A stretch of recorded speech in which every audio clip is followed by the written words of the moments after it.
Bonjour, toi qui m'écoutes. Pour ne rien manquer, c'est le titre de la méditation du 6 octobre. Lorsqu'ils furent rassasiés, il dit à ses disciples, « Ramassez les morceaux qui restent, afin que rien ne se perde. » Ils les ramassèrent donc, et ils remplirent 12 paniers avec les morceaux qui restèrent des 5 pains d'orge, après que tous eurent mangé. Jean 6, versets 12 et 13. L'Assemblée générale des Nations unies a assez récemment envisagé de désigner le 29 septembre comme la journée internationale de sensibilisation aux pertes et gaspillages de nourriture en réponse aux demandes formulées par la FAO. La raison est évidente.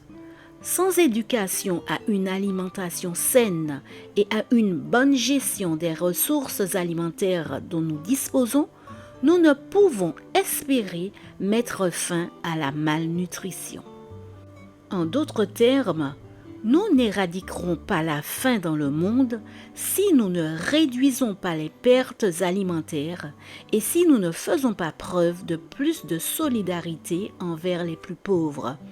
En soulignant, selon Madame Maria Elena Semedo, sous-directrice générale de la FAO pour le climat et les ressources naturelles, en soulignant donc les dommages causés par les pertes et les gaspillages alimentaires, les Nations unies ont fait un pas décisif vers la promotion de systèmes alimentaires plus justes, plus propres et plus efficaces.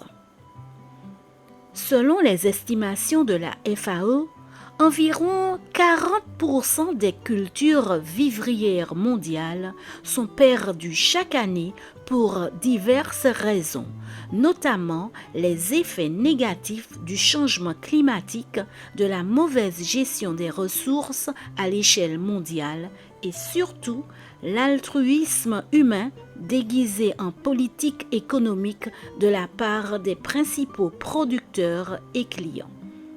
Une sensibilisation accrue aux pertes et gaspillages alimentaires devrait suffire à réduire la pauvreté, à accroître la sécurité alimentaire, à promouvoir le développement économique dans les pays les plus pauvres et à protéger l'environnement.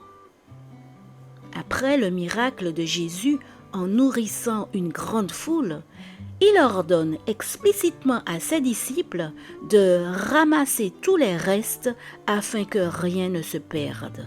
Par ce commandement, il nous donne un exemple clair et permanent de la gestion de nos ressources dans un monde où les inégalités entre ceux qui gaspillent et ceux qui ont faim sont inacceptables, surtout pour les croyants.